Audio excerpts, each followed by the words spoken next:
ஓம் சாந்தி 2/10/22 அவ்யக்த Bapdada revised date 3/10/92. முரளிக்கு முன்னாடி கேள்விகளை பார்ப்போமா? முதல் கேள்வி, பிராமண ஜென்மம் யார் மூலமாக கிடைக்கிறது? பிராமண ஜென்மம் யார் மூலமாக கிடைக்கிறது? ரெண்டாவது கேள்வி, பிராமண ஜென்மம் எவ்வளவு பாக்கியவானானது என்று பாபா ஏன் கூறுகிறார்? பிராமண ஜென்மம் எவ்வளவு பாக்கியவானானது என்று பாபா ஏன் கூறுகிறார்? மூன்றாவது, முழு கல்பத்திலும் இப்படிப்பட்ட பாக்கியம் யாருக்கும் இல்லை என்று பாபா எதை குறிப்பிடுகிறார்? முழு கல்பத்திலும் இப்படிப்பட்ட பாக்கியம் யாருக்கும் இல்லை என்று பாபா எதை குறிப்பிடுகிறார்? நாலாவது, பரமாத்மாவின் பாலனை என்றால் என்ன? அதை எப்படி அனுபவம் செய்து கொண்டிருக்கிறீர்கள்? பரமாத்மாவின் பாலனை என்றால் என்ன? அதை எப்படி அனுபவம் செய்து கொண்டிருக்கிறீர்கள்? செய்துட்டு இருக்கிறீங்க தானே? அஞ்சாவது, இந்த படிப்பு எப்படிப்பட்டது? கற்பிப்பவர் யார்? மேலும் யாருக்கு கற்பிக்கப்படுகிறது? இந்த படிப்பு எப்படிப்பட்டது? கற்பிப்பவர் யார்? மேலும் யாருக்கு கற்பிக்கப்படுகிறது? ஆறாவது, பரமாத்மா படிப்பின் பதவி எப்படிப்பட்டது? பரமாத்மா படிப்பின் பதவி எப்படிப்பட்டது?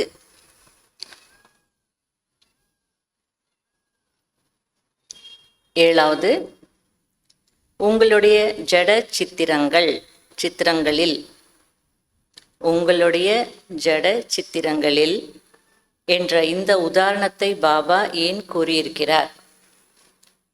உங்களுடைய ஜட சித்திரங்களில் என்ற இந்த உதாரணத்தை பாபா ஏன் கூறியிருக்கிறார்? எட்டாவது, உங்களுடைய படிப்பின் பாக்கியம் என்ன? உங்களுக்கு எவ்வளவு வருமானம் கிடைக்கிறது? உங்களுடைய படிப்பின் பாக்கியம் என்ன? உங்களுக்கு எவ்வளவு வருமானம் கிடைக்கிறது? ஒன்பதாவது, சத்குரு மூலம் என்ன பாக்கியம் கிடைக்கிறது? சத்குரு மூலம் என்ன பாக்கியம் கிடைக்கிறது? பத்தாவது, குழந்தைகள் வரிசை கிரமமாக பாக்கியத்தை அடைகிறார்கள். அதற்கு காரணம் என்ன? குழந்தைகள் வரிசை கிரமமாக பாக்கியத்தை அடைகிறார்கள். அதற்கான காரணம் என்ன? Fill up the blanks. Dash அனுசாரம் இந்த பிராமண ஜென்மம் கிடைத்திருக்கிறது. டேஷ் அனுசாரம் இந்த பிராமண ஜென்மம் கிடைத்திருக்கிறது. ரெண்டாவது, ஒருவர் மூலமாக டேஷ் டேஷ் மற்றும் டேஷ் பிராப்தி ஆகிறது. ஒருவர் மூலமாக டேஷ் டேஷ் மற்றும் டேஷின் பிராப்தி ஆகிறது. மூன்றாவது, ஜென்மம் எடுத்ததுமே டேஷ் டேஷ் ஆசிரியர் டேஷ் எவ்வளவு சகஜமான விதிமுறையில் கற்பித்திருக்கிறார். ஜென்மம் எடுத்ததுமே டேஷ் ஆசிரியர் டேஷ் எவ்வளவு சகஜமான விதிமுறையில் கற்பித்திருக்கிறார். நாலாவது, சாதாரண தன்மையிலும் டேஷ் தெரிய வேண்டும். சாதாரண தன்மையிலும் டேஷ் தெரிய வேண்டும். அஞ்சாவது, அனைத்து பிராப்திகளுக்கான சாவி டேஷாக இருக்கிறது.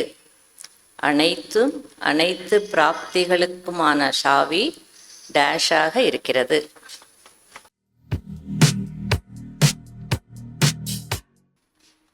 கேள்விகள் சீக்கிரம் படிச்சிடலாமா? பிராமண ஜென்மம் யார் மூலமாக கிடைக்கிறது? சுயம் பகவான் மூலம் கிடைக்கிறது. போதும், சுயம் பகவான் மூலம் கிடைக்கிறது. வேணும்னு போல அனாதி தந்தை, ஆதி பிரம்மா தந்தை மூலமாக. அது அலௌகீக ஜென்மம் சொல்லிட்டார் இல்லையா? அதனால பிராமண ஜென்மம் பகவான் மூலம் கிடைக்கிறது. ரெண்டாவது, பிராமண ஜென்மம் எவ்வளவு பாக்கியவான் ஆனது என்று பாபா ஏன் கூறுகிறார்? எவ்வளவு பாக்கியவான், ஏன் கிடைச்சிருக்கு? பிராமண ஜென்மம் பாக்கியத்தை உருவாக்கும் வள்ளல் மூலமாக கிடைத்திருக்கிறது. அதனால்தான் இது ரொம்ப உயர்ந்த பாக்கியம். மூன்றாவது, முழு கல்பத்திலும் இப்படிப்பட்ட பாக்கியம் யாருக்கும் இல்லை என்று பாபா எதை குறிப்பிடுகிறார்?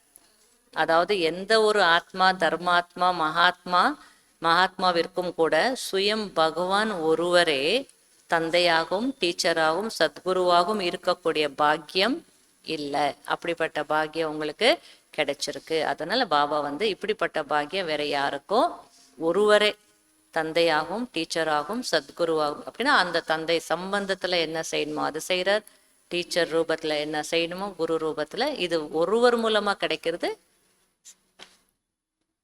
நாலாவது, பரமாத்மாவின் பாலனை என்றால் என்ன? அதை எப்படி அனுபவம் செய்து கொண்டிருக்கிறீர்கள்? ஸ்ரீமத் தான் பரமாத்மாவின் பாலனை. ஸ்ரீமத் இல்லாமல், அதாவது பரமாத்மா பாலனை இல்லாமல் ஒரு அடியும் எடுத்து வைக்க முடியாது. அதுதான் பாலனை. நீங்க உங்க இஷ்டப்படி நடந்தீங்கன்னா அது பாலனை இல்லை. அதாவது ஒவ்வொரு அடியிலும் பரமாத்மா பாலனின் அனுபவம் செய்து கொண்டிருக்கு. இப்படி நம்ம ஒவ்வொரு அடியிலையும் ஸ்ரீமத் படி எடுத்து வைத்து நாம் என்ன பண்ணிட்டு இருக்கிறோம்? ஒவ்வொரு அடியிலையும் பரமாத்மாவின் பாலனையே அனுபவம் செய்துட்டு இருக்கோம். அஞ்சாவது, இந்த படிப்பு எப்படிப்பட்டது? கற்பிப்பவர் யார்? மேலும் யாருக்கு கற்பிக்கப்படுகிறது? இது உயர்ந்த படிப்பு. கற்பிப்பவர் எவ்வளவு உயர்ந்தவர். மேலும் யார் மீது உலகத்திற்கு நம்பிக்கை இல்லாமல் இருந்ததோ அவர்களை நம்பிக்கைக்குரியவர்களாக ஆக்குகிறார் இந்த படிப்பின். பரமாத்மா ஆறாவது, பரமாத்மா படிப்பின் பதவி எப்படிப்பட்டது? முழு உலகத்திலும் உயர்ந்ததிலும் உயர்ந்த பதவிக்கு முன்னால் எவ்வளவு உயர்ந்ததாக இருக்கிறது உங்க பதவி. ஒரு ஜென்மத்தில் ஜென்மத்திற்கும் உயர்ந்த பதவி கிடைக்கும். அதற்கு பரமாத்மா கேரண்டி இருக்கிறது. இப்படிப்பட்ட பதவி இல்லையா? 3 பாயிண்ட் வரும் அதுல. இப்படிப்பட்ட பதவி உங்களுக்கு, உங்க பதவி அப்படிப்பட்டது. ஏழாவது, உங்களுடைய ஜட சித்திரங்களில் இந்த உதாரணத்தை பாபா ஏன் கூறியிருக்கிறார்? உங்களுடைய ஜட சித்திரங்களில் கூட பக்தர்கள் மகான் தன்மையை அனுபவம் செய்கிறார்கள். யாருக்காவது தேவதைகளின் வேஷம் போட்டால் கூட இவர் தேவதை இல்லை, செயற்கையான வேஷம் என்று தெரிந்திருந்தாலும் கூட தலை வணங்குகிறார்கள் இல்லையா? ஆனால் நீங்கள் சுயம் உயிரோட்டமான தேவி தேவதைகள், அதாவது உயிரோட்டமான அந்த தேவி தேவதா சரீரத்திற்குள் இருந்த ஆத்மாக்கள். ஆகையால் எவ்வளவு மகான் தன்மையின் அனுபவம் ஏற்பட வேண்டும். எட்டாவது, உங்களுடைய படிப்பின் பாக்கியம் என்ன? உங்களுக்கு எவ்வளவு வருமானம் கிடைக்கிறது?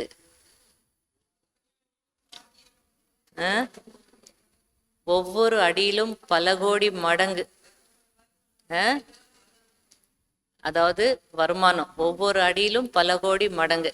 ஆக ஒரு நாளில் எத்தனை அடிகள் எடுத்து வைக்கிறீர்களோ அவ்வளவு கோடி சேமிக்கிறீர்கள். ஒன்பதாவது, சத்குரு மூலம் என்ன பாக்கியம் கிடைத்திருக்கிறது? பவித்ர பனோ யோகி பனோ.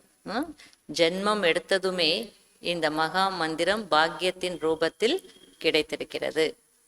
அதே நேரத்தில் நிறைய வரதானங்களும் கிடைத்திருக்கு. 10வது கேள்வி, குழந்தைகள் வரிசை கிரமமாக பாக்கியத்தை அடைகிறார்கள். அதற்கு காரணம் என்ன? காரியத்துல கிடைத்த பாக்கியத்தை காரியத்தில் ஈடுபடுத்துவதில்லை. ஆகையால் வரிசை கிரமம் ஆகிவிடுகிறார்கள். சிலருக்கு காரியத்தில் ஈடுபடுத்த வருகிறது, சிலருக்கு காரியத்தில் ஈடுபடுத்த வருவதில்லை. எவ்வளவு ஈடுபடுத்த முடியுமோ அவ்வளவு ஈடுபடுத்துவதில்லை. ஆகையால் எவ்வளவு பயன்படுத்துகிறீர்களோ, காரியத்தில் ஈடுபடுத்துகிறீர்களோ அவ்வளவு அதிகரித்து கொண்டே போகும். உள்ளடக்கி வைத்திருந்தால் அதிகரிக்காது. ஆகையால் வரிசை கிரமம் ஆகிவிடுகிறது. எதுவுமே உள்ள அடக்கி வச்சிருந்தோன்னா பிரயோஜனம் இல்லை. எல்லா எனர்ஜியும் என்ன ஒன்று ஃப்ளோ. அது எதுவாக இருந்தாலும், சாப்பாடு சாப்பிட்றீங்க, அது உள்ளே அடக்கி வச்சிருந்தா ஆபத்து. அதுவும் என்ன ஆகணும்? போகணும். காற்று உள்ள சுவாசிக்கிறீங்க, அது உள்ளே நின்றுடுச்சுன்னா ஆபத்து. அது என்ன பண்ணணும்? இன்ஹேல் எக்ஸேல், வெளியே போகணும். கெட்ட காற்று வெளியில போகணும். அப்படி எதுவுமே பணமும் சரி உள்ளே அடக்கி வச்சிருந்தீங்கன்னா உங்களுக்கு தான் ஆபத்து. ஃப்ளோ இருக்காது, எனர்ஜி இருக்காது, உங்களுக்கு அதிகரிக்காது. அதுவும் என்ன பண்ணும்? காரியத்துல ஈடுபடுத்திட்டே இருந்தா அவ்வளோ எல்லாம் உங்களுக்கும் சந்தோஷம், மற்றவங்களுக்கும் சந்தோஷம் நிறைய கிடைக்கும். இப்போ ஆப்போசிட் வென்டிலேஷன் எடுத்துக்கோங்களேன். இந்த பக்கத்துல இருந்து காத்து வருது, இங்க ஜன்னல் சாத்துங்க, காத்து வருதா? அதுதான் நான் எதிர்பார்த்தேன். ஆப்போசிட் வென்டிலேஷன் சொல்லுவாங்க இல்லையா? இங்க ஜன்னல் வச்சா இங்க ஜன்னல் வைக்கணும். இங்க காத்து வருது, இங்க ஜன்னல் இல்லைன்னா இந்த காத்து வராது, ஃபீல் ஆகாது உங்களுக்கு. அதெல்லாம் ஆப்போசிட் வென்டிலேஷன் சொல்லுவாங்க. அது போலதான் வருது, நம்ம கொடுத்தால்தான் நம்ம புதுசா கிடைக்கும், நம்ம முன்னேறிட்டு இருக்க முடியும். அதனாலதான் வரிசை கிரமம். பயன்படுத்த தெரியல, ஈடுபடுத்த தெரியல, அதனால வரிசை கிரமம் ஆயிடுறீங்க. மற்றபடி நான் எல்லாருக்கும் ஒரே மாதிரி தான் கொடுத்தேன். fill up the blanks. Number, இது ஃபர்ஸ்ட் நம்பர். டேஷ் அனுசாரம் இந்த பிராமண ஜென்மம் கிடைத்திருக்கிறது. போன கல்பத்தின் பாக்கியத்தின் அனுசாரம். ரெண்டாவது, ஒருவர் மூலமாக டேஷ் டேஷ் மற்றும் டேஷ் பிராப்தி ஆகிறது. தந்தை சம்பந்தத்தால் ஆஸ்தி, ஆசிரியர் மூலமாக உயர்ந்த படிப்பு மற்றும் பதவி, சத்குரு மூலமாக மகா மந்திரம் மற்றும் வரதானங்களின் பிராப்தி ஆகிறது. மூன்றாவது, ஜென்மம் எடுத்ததுமே டேஷ் ஆசிரியர் டேஷ் எவ்வளவு சகஜமான விதிமுறையில் கற்பித்திருக்கிறார். திரிகாலதர்ஷி சத்தியமான ஆசிரியர் 3 காலங்களின் படிப்பை எவ்வளவு சகஜமான விதிமுறையில் கற்பித்திருக்கிறார். சாதாரண தன்மையிலும் டேஷ் தெரிய வேண்டும். அஞ்சாவது, அனைத்து பிராப்திகளுக்குமான சாவி டேஷாக இருக்கிறது. யோகி வாழ்க்கை, தூய்மையான வாழ்க்கை. ஓம் சாந்தி.